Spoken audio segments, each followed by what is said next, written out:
Jude 14 and 15 says, "And Enoch also, the seventh from Adam, prophesied of these, saying, Behold, the Lord cometh with 10,000s of his saints to execute judgment upon all, and to convince all that are ungodly among them of all their ungodly deeds, which they have ungodly committed, and of all their hard speeches, which ungodly sinners have spoken against him." Which came first, the chicken or the egg? Of course, we know that the chicken came first. God didn't create eggs. He created fully developed creatures, including chickens, and in so doing, made them capable of procreating. And chickens do so by laying eggs, which then hatch into little chickens. By using the same method of deductive reasoning, we can see that the evidence shows that Jude is being quoted in the book of Enoch, and not vice versa. Why? Because the book of Jude came first. The book of Enoch came about after the book of Jude.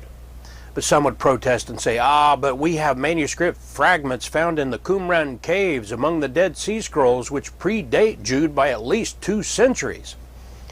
Yes, but those fragments show no evidence of ever having been part of what we now have in our possession under the title of the first book of Enoch. All claims of identifying the book of Enoch before the book of Jude make a giant leap by saying there are similarities, or the material quoted is unique to the book of Enoch and so forth. But that's all pseudo-scholarship and illegitimate by any proper standard of evidence.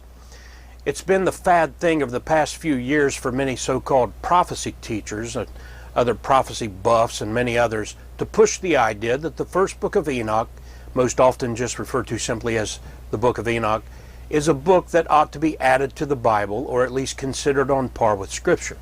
And those claims are based upon the idea that the Qumran cave scrolls, which are labeled 4Q201 and 4Q204, prove that the book of Enoch existed before the New Testament, and Jude is quoting them. Therefore, Jude is quoting the book of Enoch. But it's just not true. The only portion in the book of Enoch that we know actually did come from Enoch is found in Enoch 1:9.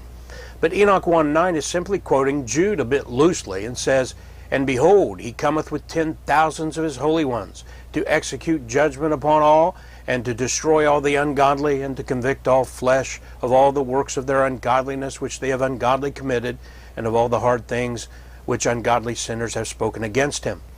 And that quote fairly accurately repeats Jude 14 and 15. But again, there's no evidence that connects the words in the Enoch scrolls from Qumran to the book that someone pretending to be Enoch wrote centuries later. So God led Jude to quote Enoch.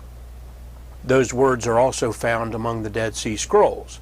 But nothing else in the book of Enoch appears in those fragments, nor is anything else in the book of Enoch quoted anywhere else in Scripture. And Bible authors quote numerous texts that aren't Scripture. The Bible quotes Satan, for crying out loud. In Titus 1:12, the Apostle Paul quotes a prophet among the Cretans and says, "One of themselves, even a prophet of their own, said, The Cretans are always liars, evil beasts, slow bellies." Should we go then and find that source and add the words of that Cretan to the Bible? Of course not. Quoting a text in no way makes the entire text something that is to be added to the Bible as Scripture. Therefore, Christians have never accepted the book written by a fake Enoch, someone pretending to be Enoch, as having been a book of the Bible. So, to simplify, Jude quotes Enoch, not the book of Enoch. The book of Enoch quotes Jude, not the fragments found in Qumran.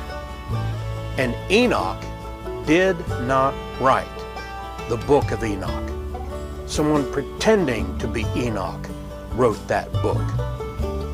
A fake author. And we'll discuss that in our next segment as we look at why we believe Enoch did not write the book of Enoch.